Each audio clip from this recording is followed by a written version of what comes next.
بارك الله فيكم، جزاك الله خيرا شيخنا فاضل. سؤال شيخته شيخنا فاضل، وقبل ولا لها كم إذا أيضا سوق ورتب حلها هاي شيخنا فاضل. شيخ وحلها هاي أنا وحنا هاي قبل زوجة القبو. ninkeygi iyo anigana maasha allah ilaahay subxaana watacaala isku kay barakeeba leedahay, laakiin waxay leedahay dhibaata ay haysataa. ninkeyga wuxuu yahay nin business leh oo dhaqaalo leh. xagga dhaqaalahana waxoogaha uu nagu gacan adag yahay. anigoo og arrinta ayaa waxaan marar qaarkood waan ku samraa oo waxaan siradaa ninkaaga ateec oo insha allah ilaahay subxaana watacaala ilaahay baa farash ku furaya. anigoo sidaas ku jiro pressure kale ayaa isoo korabee tiri. reerkeyga ayaa culays isoo saaray. gabar walaashay baa mar dhow la guursaday. yar baa guursaday. mar walbana waxay igu dhahaan nolosha a ku nool tahay waa aragtay, walaasha kaa yareedna waa aragtay ninka guursaday iyo guriga u dhigay iyo alaabta haysato iyo noloshay ku nooshahay. adigana dhaqaalahan iyo waxyaalaha haysatid iyo nolosha ku nooshahay fiiri bay leeyihiin. marar qaarkood shaydaanka ii sheekeeya, waxaan siradaa runtood weeyaan.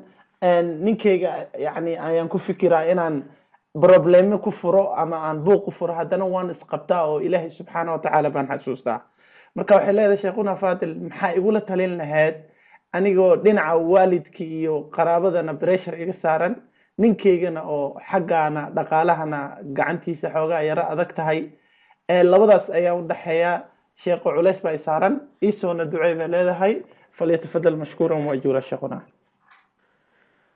الحمد لله والصلاة والسلام على رسول الله صلى الله عليه وسلم. gabadhani waxay kaga dacwoonaysaa ninkeedu inuu yahay nin gacan adag, laakiin mushkiladda taa ka weyn waxay tiri waan ku sabraa oo mararka qaarkood waan ku sabraa. horta waxaan ku dhihi lahaa sabarka aad sabarto waa la ammaanay. sabarka ilaahay baa ammaanay, sabarka rasuulkeenna ammaanay sala allahu calayhi wasalam. sabarka waxaa lagu gaadhaa alyaqiinu waalimaamatu tunaalu imaama, alsabru waalyaqiinu tunaalu limaama. sabarka iyo yaqiintababaa lagu gaadhaa alimaamatu fi ddiin. qofki inuu hogaamiye diimeed noqdo ajir aan la koobi karina waa leeyahay. inamaa yuwafa asaabiruun. horta sabar oo dul qaado, taa waa qodob. qodobkood waxaa tiri xoogaagu nagu gacan adag yahay. aniga halkaasi waxaa iga soo baxday, maadaama aada dhihi ninku waa nagu gacan adag yahay ee tiri xoogaa waa nagu gacan adag yahay, waxaa laga yaabaa inaad adigu ka badbadis rabto ayaa suurtagala. laakiin ninkaa aanan hadda xukumin oo aanan dhihin ninkaa waa nin bakiil ah, maadaama adiga su-aashaada aan ka fahmay xoogaa wuu nagu gacan adag yahay. waa nin taajiro xoolo leh, waa nin businessmana, waa nin dhaqaalo soo galaan. marka sidii aanu rabnay ayaana wax ugu tamatucin inay warkaagu yahay baa laga yaabaa, oo adu aad jeclaan lahayd xagga wax u kala saysaydho. asagana waxaa laga yaabaa inuu aragti intaa ka duwan uu leeyahay baahidiinu waa inta, baahidiinana intaasaa ku filan. wixii intaa ka badan oo mataqaanaa saydsaydhida awooddeeda ma hayno, waktigeedana ma joogno, da-deedana ma joogno, ilaahna ma ogolo in uu ilaahay baa suurtagal ah.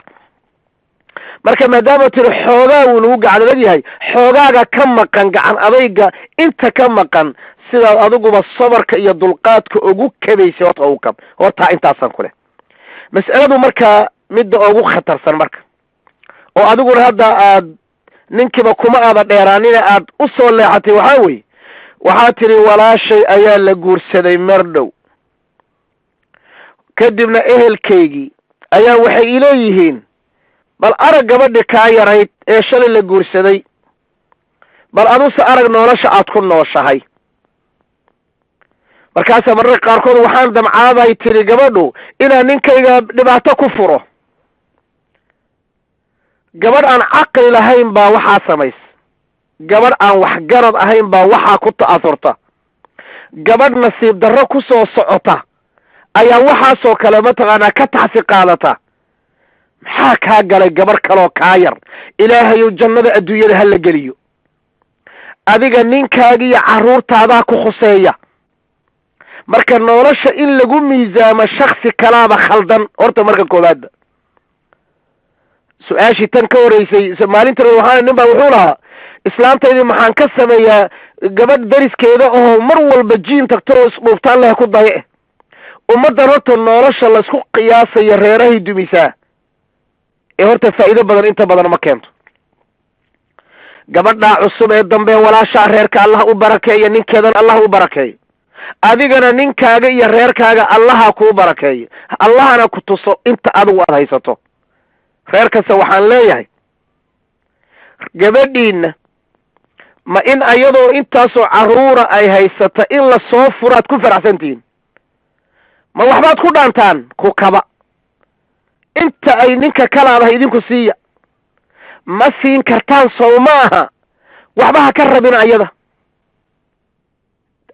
gabadhay isku fillow dhaha gabadha yaree la guursaday hadda cajiibkaad u bogsantihiinna ka daldasho waxaad ka daldalanaysaan ma aha soo maaha gabadhaa reerka ha ka duminina qur baa la joogaa in badanna waxaan maqlaa reerahan waxaa dumiye qaraabada waxaa dumiye qoyska waxaa dumiye kan ittaqu llaha jala wacala war reeraha islaamka daaya war waxaan u baahannahay reeraha muslimiintu inay dhismaan guryo dhisan baan u baahannahay awlaad abu imaamu shaafici oo kalean u baahannahay war adduunyadan qiimo badan ma lahan gabadhan ma gaajo u dhimanaysaa haddii gaajo u dhimanayso waxaad ku dhaantaan siiya laakiin reerka ha duminina gabadha waxaan ku leeyahay gabadhay gabadh caqli la noqo gabadh maskax la noqo gabadh waxgarada noqo gabadh danteeda garanaysa noqo haa gabadh gurigeeda iyo ninkeeda iyo carruurteeda dhaqata noqo ha noqonin mid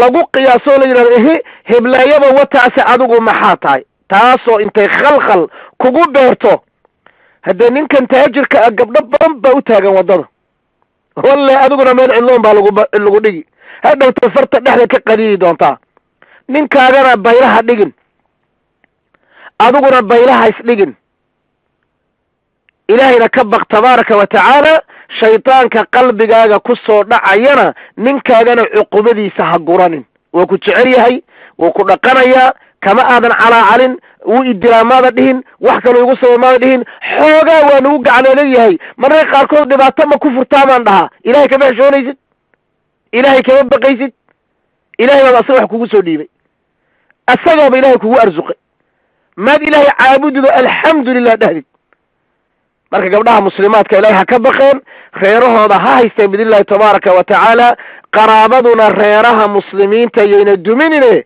war haddaad reerkan ku biirinayso wax adigu dhaqaalaha ku biiri haddaadan ku biirinayninna iska daa reerkan ha dhaqmo wallahu aclam